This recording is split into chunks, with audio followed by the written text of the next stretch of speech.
Olá, Carla Bacan, advogada especialista em direito previdenciário, master coach, empresária, e vim trabalhar com vocês hoje um tema muito atual, principalmente nos momentos que nós estamos vivendo hoje, né? A dor do luto é inevitável, mas o sofrimento é opcional. Quer saber como?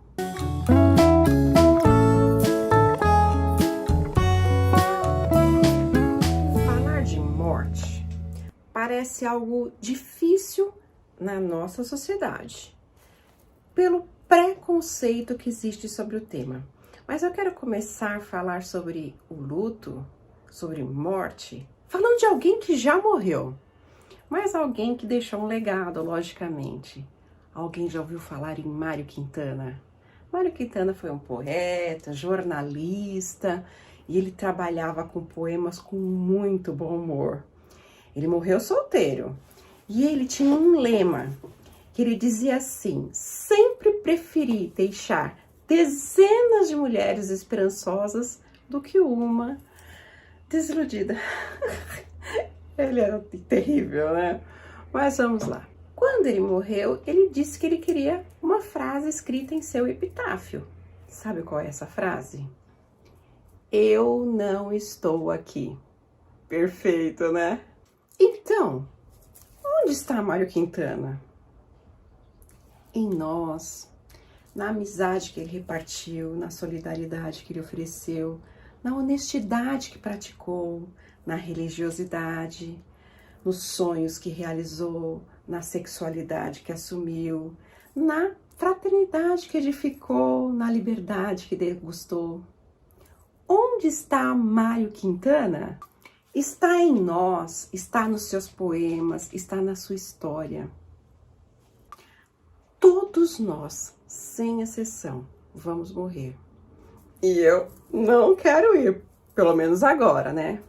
Mas só tem um jeito de não morrer, que é deixar um pouquinho de nós nos outros. Morrer é ser esquecido.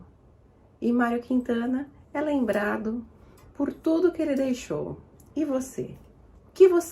Pelo que você vai ser lembrado quando partir? Enquanto alguém contar uma história que viveu contigo, cheirar uma roupa sua, fizer uma receita que você deixou, e eu estou deixando várias, porque eu adoro cozinhar. Ter saudades de você, querer que você estivesse junto, rir do seu jeito maluquinho de ser, você vai continuar vivo, porque você faz falta. O único jeito de você fazer falta é ser importado para dentro de alguém. Ser importado é diferente de ser famoso, porque a fama passa, mas muita gente importante não é famosa. Aquela enfermeira que cuidou de uma pessoa no hospital é importante, mas não é famosa. Enfrentar a morte com lucidez é a melhor maneira de enfrentá-la. Como eu falei no início do vídeo, eu sou advogada, e aqui eu vou trazer uma história de um cliente e amigo, porque nós crescemos juntos, chutamos bola na rua, e depois de adultos, cada um toma um rumo na sua vida. Ele tomou o dele, eu tomei o meu, e a gente se via muito pouco, mas chegou um momento que os nossos caminhos se cruzaram de novo, e ele veio pedir o meu trabalho de advogada. Só que aí veio um momento bastante difícil da vida dele, porque ele estava passando por um processo de câncer, um processo terminal, estava em tratamento, mas o médico já havia falado que no caso dele não tinha mais jeito. E quando ele me procurou, ele estava preocupado, porque ele já sabia que ele partiria, mas ele deixava uma esposa e 2 filhos pequenos. E a preocupação dele naquele momento eu preciso deixar minha família amparada, meus filhos amparados. Então ele me procurou justamente para isso, para que eu, como advogada, pudesse organizar tudo, toda a documentação, tudo o que fosse necessário, para quando ele partisse, deixar os filhos amparados. E foi a melhor coisa que ele fez. Por quê? As pessoas muitas vezes não deixam a sua vida muito organizada para esse momento, e assim que ele me consultou para que nós organizasse a vida dele, para o passamento dele. Aí nós descobrimos um monte de irregularidades de documentos que eu pude regularizar ainda com ele em vida. Mas a entrevista foi assim, foi triste, foi engraçada, porque ele era uma pessoa muito engraçada, né? E eu tive que falar tecnicamente com ele a respeito do passamento dele. Imagina o clima, né? Nessa consulta, como que ficou. Mas por ele ser muito engraçado, muito bem-humorado, nós tivemos um desenvolvimento de conversa muito bacana.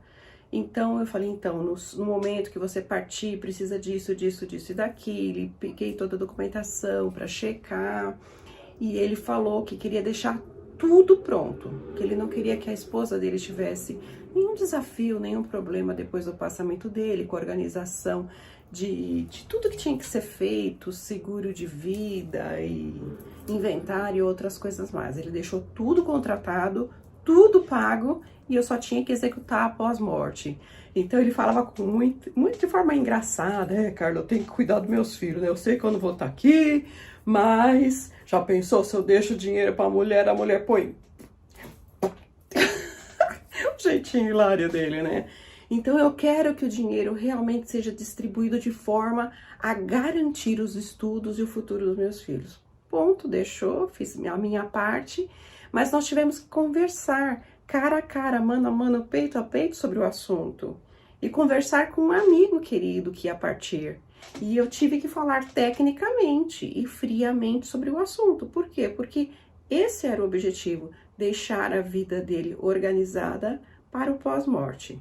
Em situação terminal, quanto mais espiritualista é a pessoa, mais chance dela chegar lúcida diante da morte. Quanto mais desapegada das coisas materiais, mais lúcida diante da morte. Quando uma pessoa tem como apoio meras coisas materiais e situações materiais, quando ela está na iminência de que tudo isso lhe seja tirado, a consciência fica sem base de apoio. É como se alguém lhe tirasse o tapete. Não tem onde sustentar a consciência, então ela se perde em uma série de moléstias por falta de capacidade de enfrentar face a face a morte. Se confrontássemos a morte junto com os nossos, com as pessoas que nós amamos, teria assim familiaridade de tratar disso. Queremos conservar tudo aquilo que somos e não estamos preparados para deixar nada da nossa vida morrer. Não estamos preparados para renovar. Aí, uma mente que vagueia é uma mente infeliz. E se estamos falando de mente, nós temos que entender como funciona a nossa mente. Aí eu gostaria de trazer uma historinha para vocês, porque tem muitas coisas que nós vivemos e sofremos por falta de conhecimento. E isso a própria palavra de Deus fala pra gente, que muitos sofrem por falta de conhecimento. Então, quando a gente entende isso, a gente pode mudar o cenário da nossa vida, construir coisas novas e fazer bem diferente e sofrer menos também. Por isso que eu estou aqui, para trazer isso. Quando eu tinha mais ou menos uns 12 anos de idade, na escola a professora dava livros para serem lidos e uma das leituras obrigatórias era O Pequeno Príncipe. E me intrigou, mesmo muito jovem, adolescente, me intrigou duas frases daquele livro, mas eu vou trazer uma que eu achei muito importante. O essencial é invisível aos olhos. Quando eu li isso, aquilo me chamou muito a atenção. E eu falava, poxa vida, mas se é essencial, eu preciso saber sobre isso. Como que eu faço para enxergar esse invisível aos olhos? E a partir de então começou a minha busca por esse essencial. Como funciona a nossa mente, entender isso é um desses essenciais que a gente tem que aprender, tem que saber para fazer melhor da próxima vez em tudo que a gente tem que vivenciar e experienciar na vida, né? Tem muitos estudiosos do comportamento humano E a base do estudo do comportamento humano tem a ver do como funciona a mente, do funcionamento cerebral. Então, nós temos neurocientistas, psicólogos, coachings, a ciência, a neurolinguística, a neurosemântica, todos esses estudos são no sentido de entender como funciona isso, para que nós tenhamos comportamentos mais fortalecedores. E um comportamento fortalecedor é esse: como eu encaro a morte, como eu enfrento o passamento de um ente querido. Porque a partir do momento que a gente perde uma pessoa amada, a gente começa a gerar comportamentos. Aí esses comportamentos têm a ver com o quê? A primeira coisa são os aprendizados sociais. Como na nossa cultura é encarada a morte? Como que as famílias enfrentam o passamento de um ente querido aqui no Brasil?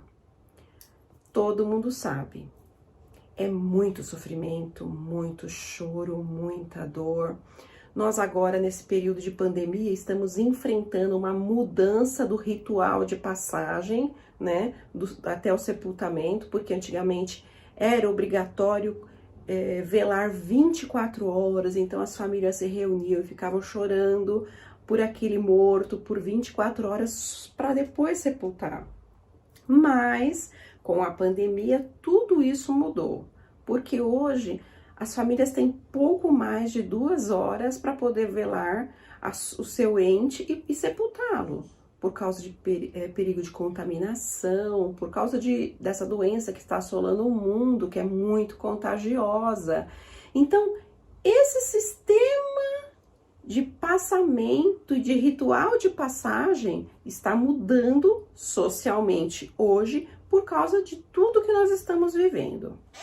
Tá, se essa mudança pode ser implantada, por que não pensarmos em outras mudanças?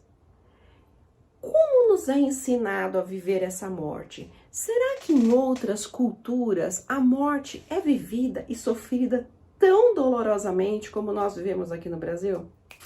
Aí é que tá a chave. O passamento, a morte, é algo cultural. Como encararmos isso é cultural. Então nós tivemos recentemente memes envolvendo rituais de funeral da África. Eles colocam música, dança, eles comem, bebem, colocam trajes de festa para enfrentar esse momento. Por quê? Porque lá isso é socialmente aceito. Vamos pensar na América do Norte, que as pessoas, não é que elas não sofram, gente, elas sofrem com a perda, mas o ritual de passagem disso é diferente em cada cultura. Na América do Norte, as pessoas sofrem, sim, elas velam um corpo durante uma semana, esse corpo fica num local apropriado, que as pessoas podem ir visitar, e depois de uma semana é feito um ritual de sepultamento, onde a família sobe ao palco para falar da vida dessa pessoa, para falar de coisas boas que aconteceram com essa pessoa, de quanto ela foi marcante, de um evento engraçado, isso tudo no velório. Olha que coisa bacana. E teve um período que eu fiz um curso aqui em São Paulo e eu recebi uma brasileira que mora no Japão já há muitos anos e surgiu o assunto morte no curso e ela pediu a palavra. E ela falava: Carla, no Japão, nós comemoramos a morte. Quer dizer, na verdade, não a morte, nós comemoramos a vida que a pessoa teve. Então, nós não trabalhamos com a morte como algo triste, nós trabalhamos como algo muito bom, porque foi o que a pessoa deixou, é o que nós celebramos durante o passamento dela. Agora, a pergunta que não quer calar: quais desses rituais de passagem são mais fáceis de serem vividos? O nosso aprendido aqui subliminarmente, porque a gente não vai na escola para aprender, né? Um ritual de passagem de morte no Brasil. A gente vê famílias passando e vai repetindo comportamentos, sem pensar se isso vai ser bom para mim ou não. Ou se eu posso, sei lá, entender que esse ritual não é o melhor para mim e assim, aceitar um novo ritual para gerar menos sofrimento. O que vocês acham? Se eu pudesse, é lógico que a gente tem que fazer todo um trabalho com isso para que depois não seja chicoteado, se sinta culpado, se sinta julgado pelos outros, mas qual ritual de passagem melhor pela morte? Hashtag fica a dica. Para que você possa entender que isso é uma decisão sua, eu vou trazer aqui um estudo de um PhD chamado Michael Hall.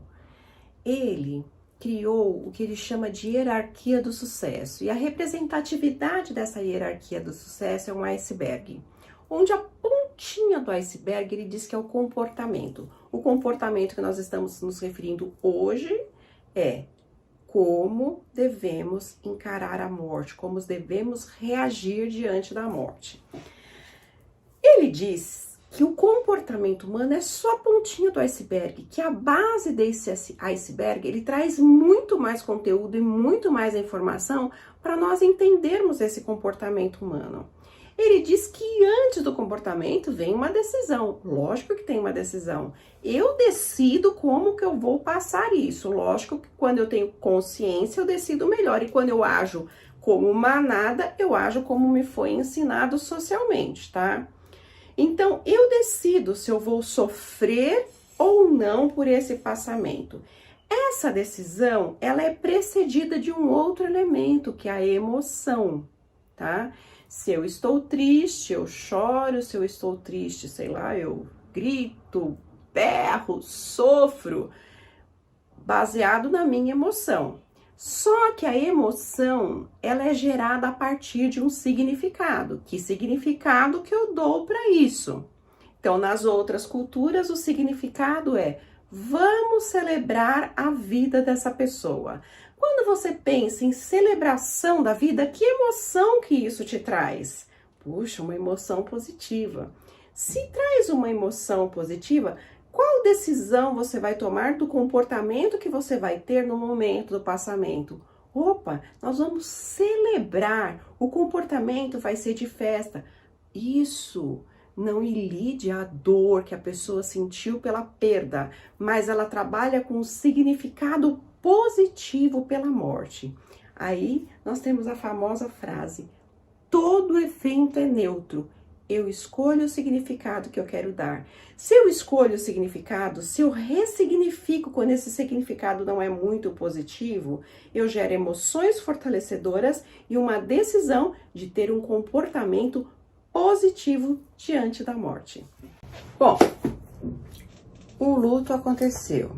Você perdeu um ente querido. Ou senta e chora, ou levanta e enfrenta. A alternativa a não morrer não existe. A morte é a única coisa absoluta na vida e faz parte do processo da vida. Morte e vida não são contrárias, elas só são polos da vida. Aceita que dói menos. Já escutou esse ditado? Todos os homens morrem, mas nem todos os homens vivem. Então, agora lhe é dada a oportunidade de entrar em contato com esse conteúdo e decidir o que você quer fazer do seu luto. Como que você vai seguir a sua vida a partir deste evento. Quando a pessoa está diante do luto, inconscientemente, ela opta por mecanismos de defesa. A gente chama que é o mecanismo de defesa da fadiga da compaixão. E o que é isso? A pessoa se envolve tanto com aquela pessoa que está sofrendo, que vai passar pelo passamento, pela morte.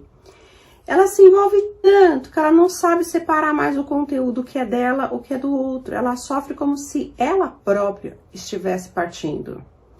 E nós temos um segundo mecanismo de defesa do ser humano que é inconsciente, que é o gatilho da fuga. É tipo assim: eu não posso me envolver, senão eu vou me desgastar muito, demais. Então a pessoa entra no mecanismo de autodefesa, lógico que fundamentado numa cultura egoísta em que vivemos. Mas ela não faz isso conscientemente. Ela faz como utilização de proteção, mecanismos de defesa de proteção. Entenderam? Enfrentar a morte com lucidez é a melhor maneira de enfrentá-la. Por quê? Quando você enfrenta a morte com lucidez, você pode cuidar do que você tem de vida, do resto da sua vida, e você pode cuidar das pessoas que estão à sua volta, inclusive apoiá-las, incentivá-las, entendendo que a morte é a única coisa da certa da vida e que vai ter que passar por esse processo, pronto, e acabou. Essa história que eu vou contar agora para vocês é a história de uma mulher que teve câncer. E olha o que é ter a oportunidade de enfrentar a morte com lucidez. Ela já estava num processo terminal, em tratamento, tudo, e a médica solicitou para ela um exame. Esse exame, ela abriu, lógico, né, como todo curioso, abre o exame antes de levar para o médico. E quando ela leu o resultado daquele exame, ela entendeu, leiga como sendo, né, que ela já estava nos últimos dias de vida. Ela reuniu toda a família, deixou as recomendações, despediu, conversou com todo mundo, tranquilizou a família, dizendo que ela já estava preparada para aquele momento, que ela já estava ciente. Então foi uma conversa que ela teve com todo mundo. Aí, dias depois, ela levou o exame para a médica ver. Quando a médica abriu, falou: nossa, seu exame tá ótimo, olha, você tá melhor. Aí ela falou: sério, doutora? Porque eu tinha entendido que eu tava tão ruim, tão mal, que eu já me despedi da minha família. Mas sabe que foi bom? Porque agora parece que eu fiquei mais leve, eu tô mais tranquila para passar por tudo isso. Nós não podemos determinar quem vai partir, mas nós podemos decidir como nós vamos passar por este luto. Nós temos 6 necessidades humanas que não será abordada aqui, mas precisamos supri-las de alguma forma. Nós vamos falar agora sobre a necessidade humana, que é a certeza, tá? Quando nós perdemos alguém que amamos muito, nós perdemos muitas certezas que vão junto com essa pessoa. E por isso a gente tem essa sensação do meu mundo caiu. Então nós temos que encontrar outras certezas para pôr no lugar. Isso não significa que a pessoa que partiu deixou de ser importante. Somente você buscará suprir essa necessidade da certeza para voltar a se estabilizar e de novo encontrar força para reconstruir sem aquela pessoa. Certeza pode ser qualquer coisa, mas desde que te gere a estabilidade que a sua mente precisa. E falando em certeza, a única certeza que a gente tem é a morte, mas a gente finge que não é com a gente, que é um mecanismo de defesa para não sofrer. Se tivéssemos respeito ao invés de medo da morte, talvez lidaríamos diferente com este momento da vida. É um momento da vida. Ver a morte com serenidade e tomá-la como conselheira é não ter medo de morrer. Quando não somos maduros diante da morte, não temos muito a fazer pelos outros quando confrontam esse desafio. A consciência da morte traz, na verdade, a consciência da vida. Eu estou trazendo algumas histórias para vocês que está dentro dos estudos, né? Porque eu peguei essas histórias contadas por médicos mesmo. Tem a história de um carteiro que também sofria de câncer, um câncer terminal. E esse carteiro, ele era aposentado. E como ele já estava assim num nível muito avançado da doença, ele já tinha total ciência da sua condição. Os médicos deixaram isso muito claro para ele. Só que ele preferiu levar isso sempre com bom humor e lucidez. Então, enquanto ele estava em tratamento, enquanto ele estava no hospital, ele alegrava as pessoas que o visitavam. As pessoas iam lá para tentar levar um consolo e saíam consolados. Porque ele sempre tinha uma poesia, uma história para contar, para consolar as pessoas, mesmo no estado de debilidade que ele estava. Então, quando ele estava perto de falecer, ele deixou cartas com uma foto sua, poesias, agradecimentos, para que fossem entregues para aquelas pessoas que cuidaram dele, para familiares. E ele morreu pouco antes do Natal e ele deixou essas cartas com todas essas mensagens com um amigo carteiro, para que esse amigo, após o seu passamento, pudesse remeter essas cartas para todos, amigos, médicos, familiares, E isso gerou assim uma comoção em todo mundo quando recebeu essas cartas, porque não estavam esperando, porque ele já tinha ido embora, né? Mas ele se preparou para aquilo. Cuidados paliativos é uma área da medicina que ela tem uma abordagem para cuidar das pessoas doentes, dos seus familiares diante de doenças que ameaçam a vida. Esses trabalhos é feito por equipe multidisciplinar, médico, enfermeiro, fisioterapeuta, psicólogo, assistente social, capelão e etc. E esse cuidado envolve o alívio e a prevenção de sofrimento, considerando a pessoa como um todo, cuidando do sofrimento psíquico, social, familiar, espiritual, mas com foco na qualidade de vida, independente da fase da doença, porque não existe como dissociar todas as partes da pessoa. Para falar sobre diretrizes antecipadas de vontade, que é o que aquele carteiro fez, você tem que falar de morte. A pessoa que está passando por isso tem que ter o conhecimento disso. Mas as pessoas têm medo de falar sobre isso. Têm medo de atrair a morte. Olha, que é insano isso. Nós precisamos falar de morte, não de forma triste, mas sim de uma forma natural, porque ela faz parte da vida. E nos cuidados paliativos, a família também é cuidada no período de luto.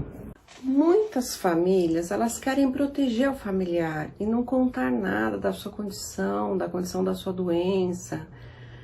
Mas todo paciente sabe o que o corpo está dizendo, mas será que queremos escutá-lo? Isso impede conversas muito valiosas para o doente e para os seus familiares.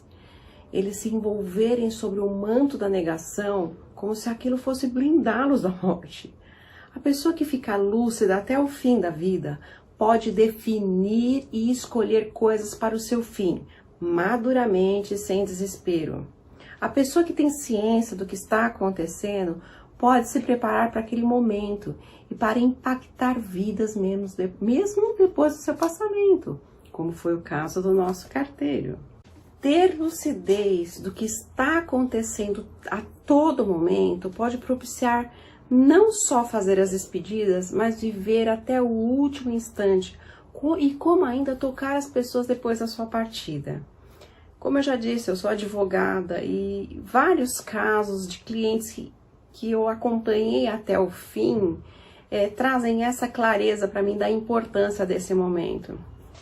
Eu tive um cliente, que ele foi meu cliente durante muitos anos, e ele estava com uma enfermidade grave, renal, e chegou o momento dele partir. Só que ele esteve lúcido em todo o processo de enfermidade, inclusive durante no momento que estava se aproximando do seu passamento, porque ele fez o tratamento todo em casa. E no último mês é que ele foi internado, ele passou internado. Os filhos não residiam no Brasil, vieram para esse momento, porque os médicos avisaram que já estava chegando o fim. Mas olha que coisa bacana, a pessoa super consciente, ele já tinha uma certa idade, estava deixando a sua esposa, e ele se preocupava muito com ela, ele se preparou para aquele momento, ele se preparou para deixar aquela esposa amparada. E quando estava se aproximando o momento do seu passamento, ele deu algumas recomendações para ela, e uma foi: a advogada que vai cuidar de tudo depois do meu passamento é a doutora Carla, porque só nela eu confio. Então põe tudo que ela vai cuidar como tem que ser feito, e aí eu vou partir em paz. Só que ele não se conformava em dizer isso uma única vez, ele disse isso diversas vezes para ela. Ele disse isso para os filhos quando chegaram para se despedir dele. Antes de ser entubado, ele repetiu novamente. Então, assim, ele tinha certeza que eles iam colocar aquele trabalho na mão de uma pessoa que ele confiava e que ia cuidar da esposa dele e que ia deixar a esposa dele com toda a documentação, com todo o patrimônio, todo regularizado, porque ele já me conhecia há muitos anos, ele sabia do meu cuidado e da competência em cuidar da parte jurídica das coisas. As pessoas temem tanto falar da morte, é tão cultural isso, e a gente precisa gerar um novo significado para tratar da morte com naturalidade, até porque através desse processo de morte nós aprendemos muito. Tem um versículo bíblico que fala o seguinte, em Eclesiastes 7, 1 e 2, melhor é o bom nome do que o melhor unguento, e o dia da morte do que o dia do nascimento. Melhor é ir à casa onde há luto, do que ir à casa onde há banquete. Por quê? Naquele se vê o fim de todos os homens, e os vivos aplicam ao seu coração. Quando a gente está diante da morte, que são geradas tantas incertezas, nós nos desestabilizamos com o passamento de alguém, aí eu te pergunto, quem restou na sua vida? Porque você está vivo. Qual a importância delas na sua vida? Quando você se abandona no luto, quanto mal você pode produzir na vida daqueles que vida ainda tem e que você diz amar? Quanto bem você poderá produzir agindo maduramente diante da morte e assumindo o protagonismo do viver sobre o sobreviver? Nada do que realmente lhe pertence pode ser tirado de ti. O amor apegado é aquele que quando morre alguém querido, ficamos tristes, porque vamos sentir falta. O que fazer da vida sem aquela pessoa? Como é a sua tristeza? O que você está perdendo? Egoisticamente dizemos, eu amo, eu não posso perder, mas isso é o nosso apego. A natureza, que é mais sábia do que nós, decide em que momento nossa experiência de vida não tem mais sentido. Certifique-se se você é fator de soma na vida das pessoas. O que seria mais importante? Mais quantidade de vida ou mais qualidade de vida? E o que seria então o amor desapego? Tipo, dizer, vai em paz, vai ficar tudo bem aqui, mas você vai viver em mim. Sinto sua presença mesmo na sua ausência. Isto é uma integração e amor verdadeiro. Nossos pais, filhos, ente amado estão em nós, vivem em nós. Uma parte do outro vive em mim, nas minhas memórias. Logo, a vida continua. Só morre quem foi esquecido. Maturidade é saber que nem sempre a vitória virá no modelo que você está esperando, ou da maneira que nós imaginamos que será. Se você ama, aceita, concorda com aquele modelo de vida que Deus lhe proporcionou, você está agindo maduramente diante deste momento. Eu tenho uma pergunta para te fazer. Qual é a força que te mantém em pé? Mas é importante identificarmos as nossas crenças, a nossa força de enfrentar esse momento, mas sabemos que cada pessoa traz uma bagagem e um conteúdo. E algumas pessoas passam pelo processo do luto sentindo uma tristeza profunda. Essa tristeza profunda é controlável, sozinha, sem tratamento, sem medicamentos, mas nós temos que ter a consciência também que tem pessoas que não conseguem lidar com isso e entram em estado de depressão, e depressão é doença. Doença tem que ter um médico, acompanhamento desse médico, medicamentos para aliviar essa dor, esse sofrimento. Mas é importante entender como que isso funciona na nossa mente. Por quê? Porque depressão é excesso de passado nas nossas mentes. É a sua mente que virou um pipa e não consegue se manter no momento presente. Então ela se instala no passado e fica lá nos momentos, revivendo momentos que teve com aquela pessoa que ela amou, que ela queria que estivesse aqui. E o que é uma ansiedade? A ansiedade é um excesso de futuro. Então, é a pessoa que também não consegue se manter no momento presente e fica navegando no futuro, mas não navega nas coisas boas, navega, meu Deus, o que será de mim? E agora o que eu vou fazer sem essa pessoa? E aí entra em angústia, entra em sofrimento. O momento presente é a chave para a cura de todos os males mentais. A gente tem que manter a mente e o corpo no mesmo lugar. Quando nós estamos presentes, nós retomamos o controle e tomamos o poder de retomar as nossas decisões sobre o que fazer da nossa vida. Esse quadrinho que está aparecendo para vocês aí do Charles Brown e do Snoopy, algum dia todos nós iremos morrer, né, Snoopy? Verdade, mas todos os outros dias não.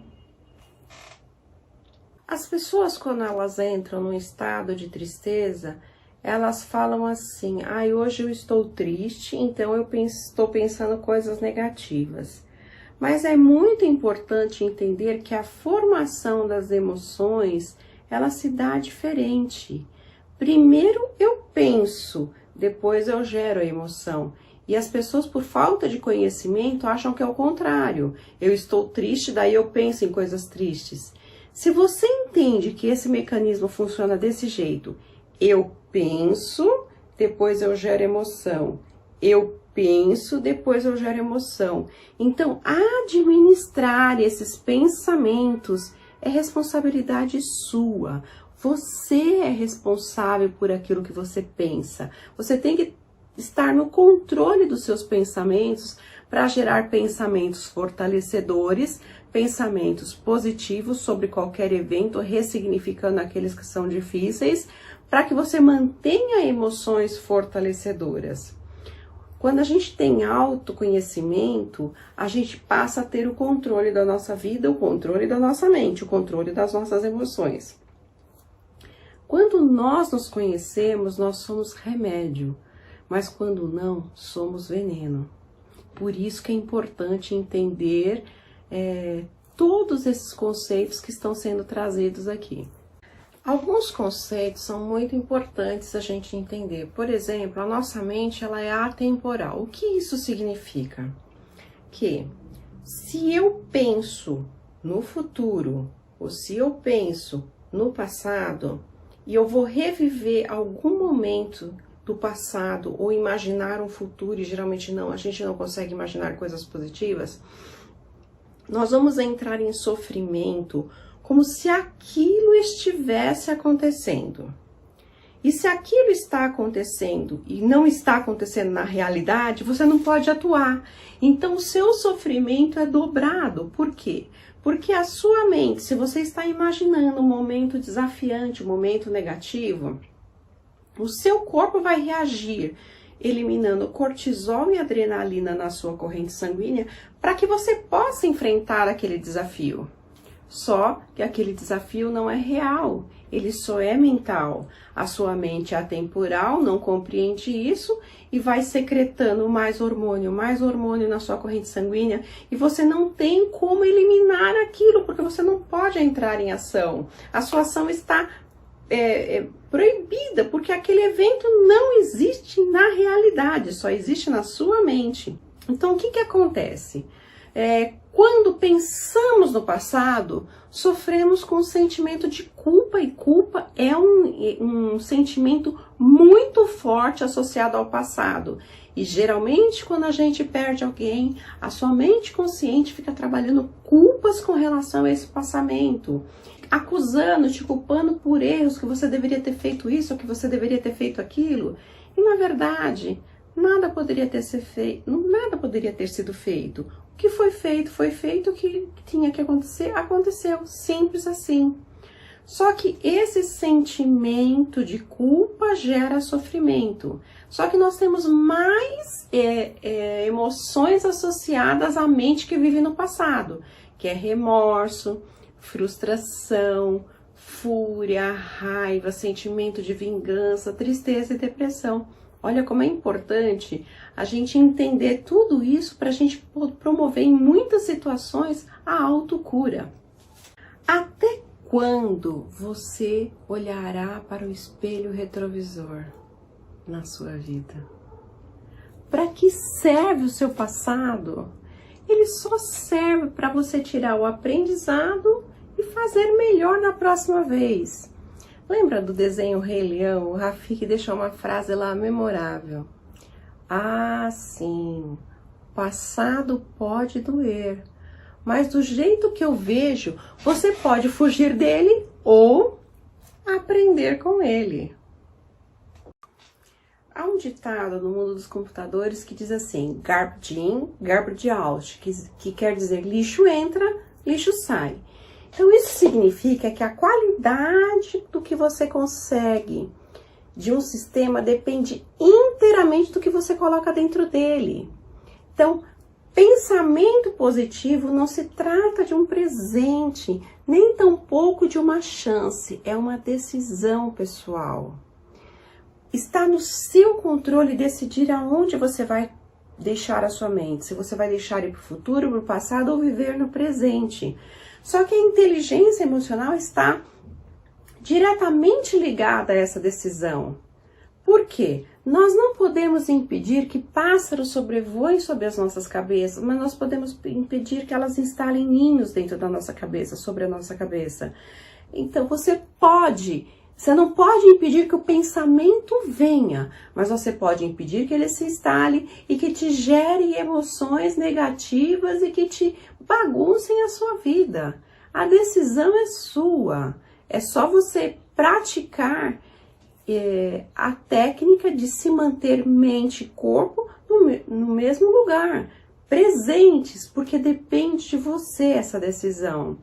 Tem um versículo na Bíblia, em Lamentações 3:21, que diz assim: quero trazer à memória o que me pode dar esperança. O que você está permitindo entrar na sua mente? A sua mente é como uma tela de televisão, ela age por imagens. O controle remoto está na sua mão, você decide que canal você quer assistir. Está vindo imagens do passado, do futuro, que não estão favorecendo a sua emoção? Bloqueia e vai buscar as imagens que são positivas, que geram felicidade, alegria, porque sua mente é atemporal. Se você buscar coisas positivas, sua mente nem sabe que aquilo não está acontecendo, mas ele vai se alegrar, ele vai felicitar por estar vivendo aquilo de novo. E ele nem sabe que está vivendo de novo, porque ele acha que está acontecendo naquele momento presente. E eu termino agora essa apresentação com a frase que eu disse lá no início. Ou senta e chora, ou levanta e enfrenta. A decisão é sua. Você escolhe o que você quer para a sua vida daqui por diante.